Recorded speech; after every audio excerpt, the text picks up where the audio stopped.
और संवाददाता अभिषेक सिंह हमारे साथ अपर्णा यादव के घर के बाहर से लाइव जुड़ चुके हैं। अभिषेक, क्या है वहां से तस्वीर? आज अंतिम संस्कार किया जाएगा, कितने बजे से प्रक्रिया शुरू हो जाएगी, क्या है खबर? बिल्कुल, आज 12 बजे प्रतीक यादव की अंतिम यात्रा यहां से उनके घर से शुरू होगी और जो जानकारी मिल रही है कि 12 बजे वैकुंठ धाम पर उनकी जो अंतिम संस्कार है वो किया जाएगा। और हम उनके घर के ठीक बाहर ही मौजूद हैं। अंदर परिवार के लोग और जो बाकी लोग, क्योंकि पूरा सैफई परिवार यहाँ लखनऊ पहुँचा हुआ है। जानकारी मिल रही है अखिलेश यादव कल यहीं मौजूद थे, पहले वो पोस्टमार्टम हाउस आए, फिर परिवार के बाकी लोग यहीं मौजूद थे। अंतिम संस्कार को लेकर जो भी क्रियाक्रम की जो कर्मकांड की जो काम है वो किस तरह से किए जाने हैं, उनके जो परंपरागत तौर पर जो उनके अपने जो सैफई में पंडित मौजूद थे वो यहाँ पर पहुँचे और फिर यहाँ पर जो अंतिम संस्कार का जो कार्य है वो कितने बजे किया जाए उसको लेकर औपचारिक तौर पर 12 बजे की जानकारी मिली है। परिवार से जुड़े हुए और पार्टी से जुड़े हुए तमाम लोग यहाँ घर के बाहर भी मौजूद हैं। उनसे भी बात करने की कोशिश करेंगे कि वो यहाँ पर पहुँचे हुए हैं। गमगीन माहौल है। आप लोग आए हुए हैं यहाँ पर आज अंतिम संस्कार? हाँ जी, आए हुए। कैसे जानते थे? प्रतीक जी से और अपर्णा जी से हमारे जो संबंध ठीक ठाक थे। पार्टियों में भी जाना, इनके जो कान से हम खुद से, इनके नेचर भी बहुत अच्छा है। किसी वजह से अंतिम दर्शन के लिए आए हुए थे। अभी बैठे 2 घंटे हो गए बैठे बैठे। हम लोगों को इंतजार करते करते दर्शन के लिए कि अंतिम दर्शन हो जाए। यात्रा में भी शामिल होंगे आप? हाँ जी, बिल्कुल होंगे, शामिल होंगे, बिल्कुल होंगे। कहाँ से आए? उन्नाव से। जानते थे प्रतीक जी से? जी, अभी पिछली बार जब भंडारा हुआ था तो मुलाकात हुई थी। एक अच्छे दिल, एक बड़ा दिल इंसान थे और परिवार के लिए, समर्थकों के लिए, पार्टी के लिए अपूर्ति क्षति है। परिवार को ईश्वर दुख सहने की क्षमता दें। कहाँ से आए? उन्नाव से आए हैं। उन्नाव से आए हैं हम लोग। सुबह 5 बजे यहाँ गए थे, फिर 7 बजे का टाइमिंग था मिलने का। अभी हम लोग मिल नहीं पाए हैं। आखिरी हम लोग दर्शन करना चाहते हैं उनसे। बहुत अच्छे इंसान थे। तो मिले थे आप? जी जी, भंडारे में आए थे। भंडारे हम लोग आए थे, सब लोग पूरा टीम आई थी तो मुलाकात हुई थी। बहुत अच्छे इंसान थे और हम लोग समाजवादी पार्टी से जुड़े हुए हैं और आखिरी इच्छा करने की। अचानक जानकारी मिली तो क्या? बिल्कुल शौक रह गए कि ये कैसे हुआ और ऐसा असंभव हो सकता है।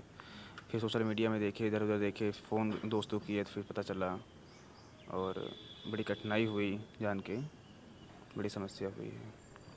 बिल्कुल, देखिए अंतिम यात्रा को लेकर तैयारियां भी हो गई हैं। बाहर आपको पुलिस प्रशासन के लोग दिखेंगे। इसी तरह सड़क पर एक शव वाहन भी आया हुआ है जिससे उनकी अंतिम यात्रा होनी है। और अभी अंदर परिवार के लोग और जो करीबी सदस्य हैं परिवार के वो अंदर मौजूद हैं। जानकारी मिल रही है कि समाजवादी पार्टी के प्रमुख अखिलेश यादव और बाकी परिवार के लोग भी होंगे यहाँ जब प्रतीक यादव की अंतिम यात्रा यहाँ से शुरुआत होगी और यहाँ से वैकुंठ धाम तक परिवार के लोग और सभी लोग साथ में जाएंगे और फिर वहाँ पर जो अंतिम संस्कार होगा वो वहाँ पर किया जाएगा। क्रियाक्रम उनका अंतिम किया जाएगा।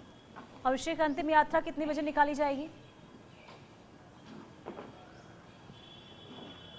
तकरीबन 12 बजे का वक्त जो है औपचारिक तौर पर वो जानकारी मिली है कि 12 बजे जो उनका अंतिम संस्कार है वो किया जाना है। लिहाजा उससे कुछ देर पहले यहाँ से अंतिम यात्रा निकलेगी। एक बाकायदा एक शव वाहन आया हुआ है, बाहर खड़ा है उनके घर से कुछ दूर पर, जिस पे उनकी अंतिम यात्रा यहाँ से निकलती हुई नज़र आएगी तकरीबन 11 बजे के बाद। ठीक है अभिषेक, कल पोस्टमार्टम रिपोर्ट सामने आई जिसमें कई अहम चीजें निकलकर सामने आई, खास करके उनके शरीर पर चोट के निशान लगे थे। इसके अलावा कार्डियक अरेस्ट बताई गई उनकी मौत की वजह। लेकिन विसरा रिपोर्ट का भी अब सभी को इंतजार है। विसरा रिपोर्ट कब तक आ पाएगी? देखिए, जो जानकारी ऑफिशियली मिल रही है कि विसरा रिपोर्ट आने में कुछ वक्त लग सकता है और इसीलिए विसरा प्रिजर्व भी किया जाता है। ऑटोप्सी रिपोर्ट इसलिए प्रिजर्व की जाती है कि उसमें जो जानकारी है वो बहुत स्पष्ट निकल कर आती है और पोस्टमार्टम के बाद भी जो इनिशियल वजह है वो तो सुबह ही पता चल रही थी कि कार्डियक अरेस्ट की वजह से उनकी मौत हुई, लेकिन जब पोस्टमार्टम हुआ, डॉक्टर्स के मामले में पोस्टमार्टम किया, उस वक्त जो जानकारी आई उसको और स्पष्ट करने के लिए, यानी और ब्रीफ और प्रिसाइज करने के लिए बिसरा को प्रिजर्व किया गया है। और बिसरा रिपोर्ट तकरीबन 1 महीने का वक्त लग सकता है बिसरा रिपोर्ट आने में, या उससे कम का। जब ये बिसरा की रिपोर्ट आएगी और उसके बाद जो जानकारियां हैं वो एकदम प्रिसाइज हो पाएंगी कि आखिर मौत की स्पष्ट वजह क्या थी। और अभिषेक, क्योंकि देखिए जब शरीर पर चोट के निशान बताए गए हैं पोस्टमार्टम रिपोर्ट में, और ये जो चोट के निशान है वो 5 से 6 दिन पुराना बताया गया था, यानी कि जब निधन हुआ था उससे 5 से 6 दिन का पुराना बताया गया है। किस तरीके का ये चोट था, जो उनके साथ रहते थे, क्या इस बारे में बता पा रहे हैं?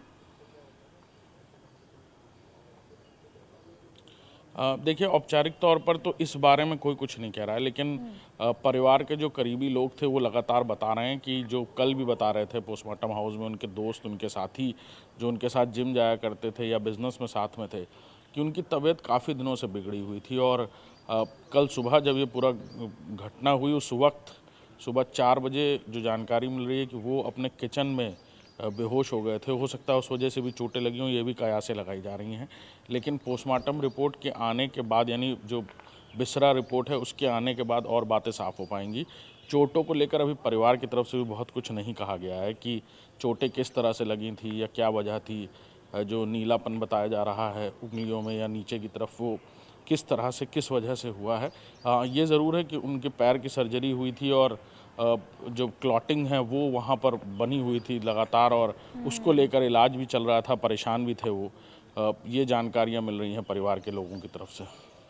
ठीक है अभिषेक, यानी कि अब देखिए इंतजार बिसरा रिपोर्ट का भी करना होगा, लेकिन उससे पहले देखिए आज अंतिम संस्कार होना है। और जो अभिषेक के द्वारा बताया गया, जो जानकारी दी गई कि 12 बजे अंतिम यात्रा निकाली जाएगी। बहुत शुक्रिया अभिषेक तमाम जानकारी देने के लिए।